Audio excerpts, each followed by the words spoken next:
Hello mommies and daddies, welcome to my channel VU, which stands for We the Mothers, You the Babies know, our babies.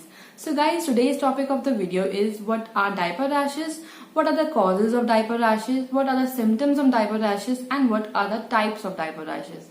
यानी कि diaper rashes क्या होते हैं, उसके क्या symptoms होते हैं, उसके क्या कॉजेज होते हैं, यानी किस वजह से डायपर रैशेस होते हैं और कितने टाइप के डायपर रैशेस होते हैं। तो चलिए स्टार्ट करते हैं वीडियो और पहले जानते हैं व्हाट आर डायपर रैशेस। जब बच्चे का डायपर एरिया, जो स्किन बहुत ही ज्यादा सेंसिटिव होती है, वो बहुत देर तक पूप या यूरिन के कांटेक्ट में रह जाती है। कभी कभी हमारे माइंड से स्किप हो जाता है, कभी हमको पता नहीं चलता है कि बच्चे ने पॉटी की हुई है और बच्चे की स्किन बहुत देर तक उस पॉटी के, उस यूरिन के कांटेक्ट में रहती है, तो वो स्किन पे इन्फेक्शन क्रिएट कर देती है और उस इन्फेक्शन को ही बोलते हैं रैशेज।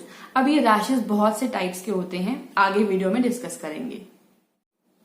डायपर रैशेज एक बहुत ही कॉमन कंडीशन है। डायपर रैशेज हो ही जाते हैं, चाहे आप बच्चे को 3 से 4 घंटे के अंदर भी डायपर चेंज कर रहे हैं तो भी डायपर रैशेज हो जाते हैं। लेकिन अगर डायपर रैशेज 3 से 4 दिन के अंदर ठीक नहीं हो पा रहे हैं, आप रेगुलरली क्रीम अप्लाई कर रहे हैं फिर भी ठीक नहीं हो रहे हैं, आप नोटिस ही नहीं कर पा रहे हैं कोई इम्प्रूवमेंट हो रहा है, तो आपको तुरंत पीडियाट्रिशियन को कंसल्ट करना है, बिकॉज ये और भी ज्यादा वर्स हो सकता है।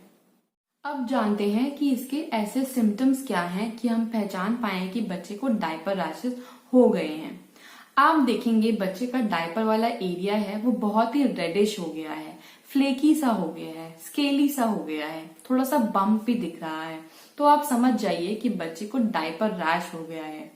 दूसरी चीज, अगर आप बच्चे की स्किन को देख रहे हैं कि थोड़ी छीली छीली सी है, पील सी होने लगी है, तो वो भी डायपर रैश ही होता है। अगर आप बच्चे में कोई चिड़चिड़ाहट सी फील करें तो आप समझ जाइए, और बच्चा बार बार डायपर अपना खींच रहा है तो यानी कि उसको उस एरिया में इरिटेशन हो रही है, तो आपको जरूर चेक करना चाहिए। और अगर आपको उसका डायपर वाला एरिया टच करने पे थोड़ी सी गर्माहट फील होती है तो आपको पता चल जाएगा कि बच्चे को रैशेस होने वाले हैं या बच्चे को थोड़ी सी इचिंग स्टार्ट हो चुकी है उस एरिया में कि वो रैशेस बन सकते हैं। अगर बच्चे को रैशेस किसी स्किन इन्फेक्शन की वजह से हुए हैं, जो बैक्टीरिया या यीस्ट की वजह से भी इन्फेक्शंस हो जाते हैं, तो बच्चे में बहुत ही ज्यादा सिवियर रैश साइंस दिखते हैं।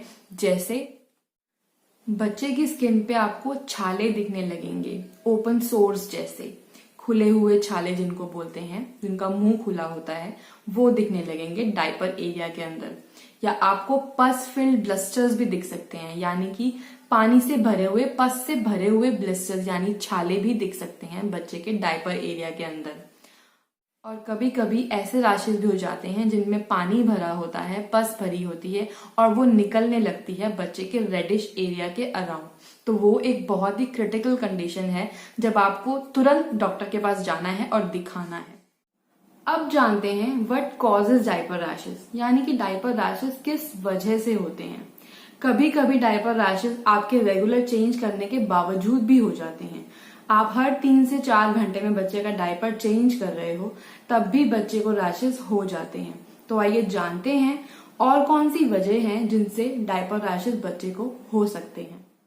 सबसे पहला रीजन है, अगर बच्चे का डायपर चेंज नहीं किया गया है और बच्चा बहुत देर तक पॉटी में और यूरिन में है, तो बच्चे की स्किन जब पॉटी और यूरिन के कांटेक्ट में आती है तो बच्चे को रैशेज हो जाते हैं। दूसरा रीजन है, अगर बच्चे का डायपर बहुत ज्यादा टाइट है और बच्चे की स्किन पे कंटिन्यूअसली रब किए जा रहा है तो बच्चे को उससे इरिटेशन हो सकती है और बच्चे को रैशेज हो सकते हैं।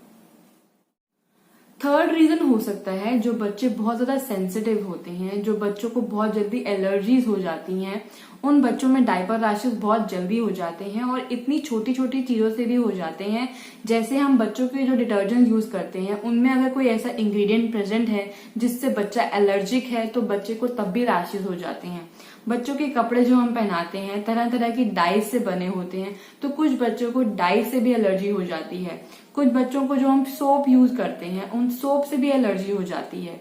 कुछ बच्चों को जो हम खाना इंट्रोड्यूस करते हैं, कोई नया खाना हमने बच्चे को इंट्रोड्यूस किया है तो कई बार हमको पता नहीं चलता है और उस चीज से भी बच्चे को डायपर रैशेज हो जाते हैं। तो ये है तीसरा रीजन जो आपको बहुत ध्यान रखना है, क्योंकि इन वजह से भी बच्चे को डायपर रैशेज हो सकते हैं। अब आता है चौथा रीजन जिस वजह से डायपर रैशेस हो सकते हैं, वो है अगर हम बच्चे को कोई नया खाना इंट्रोड्यूस करते हैं तो बच्चे का पूप का कंटेंट चेंज होता है, क्योंकि आप उसे कुछ नया खाना खिला रहे हैं तो ऑब्वियसली पूप के कंटेंट के अंदर भी चेंजेस आएंगे और हो सकता है बच्चे को पॉटी की फ्रीक्वेंसी बढ़ जाए, बच्चा बार बार पॉटी करने लगे या बच्चे को डायरिया भी हो सकता है। तो इसकी वजह से भी डायपर रैशेस बच्चे को हो सकते हैं। और अगर आप ब्रेस्ट फीडिंग मदर्स हैं और आपने कुछ ऐसा उल्टा सुल्टा खा लिया है जिसकी वजह से बच्चे को रिएक्शन हो गया है, तो उस वजह से भी बच्चे को डायपर रैशेस हो सकते हैं, बिकॉज उसका पूप का कंटेंट तब भी चेंज हो जाता है। जो मदर खाती है वही बच्चे के अंदर जा रहा है, तो ऑब्वियसली बच्चे का पूप कंटेंट चेंज होगा। बच्चे को क्या पता किसी चीज से एलर्जी हो रही है जो आप खा रहे हैं, लेकिन आपको एलर्जी उस चीज से नहीं हो रही है, बच्चे को हो सकती है, तो उस वजह से भी डायपर रैशेस हो जाते हैं। अब नेक्स्ट रीजन हो सकता है कि बच्चे ने बहुत बार यूरिन कर लिया है डायपर के अंदर और आप डायपर चेंज नहीं कर पा रहे हैं या आपको पता नहीं चल पा रहा है और बच्चे की स्किन का जो पीएच लेवल होता है वो चेंज हो जाता है, तो उसकी वजह से भी डायपर रैशेस हो सकते हैं। क्योंकि यूरिन के कांटेक्ट में जब बॉडी बहुत देर तक रहती है तो बच्चों की स्किन का पीएच लेवल जो होता है वो चेंज हो जाता है।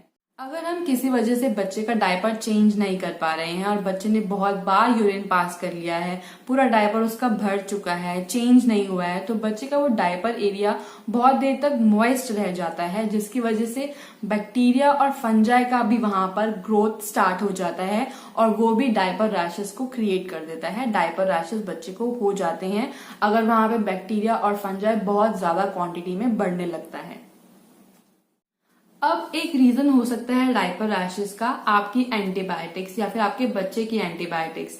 अगर आप कोई एंटीबायोटिक्स लेते हैं या फिर आप बच्चे को कोई एंटीबायोटिक्स दे रहे हैं जो बैड बैक्टीरिया को खत्म करने के लिए आप यूज कर रहे हैं, तो कुछ एंटीबायोटिक्स ऐसे भी होते हैं जो बैड बैक्टीरिया को तो खत्म कर ही देते हैं लेकिन साथ में गुड बैक्टीरिया को भी खत्म कर देते हैं।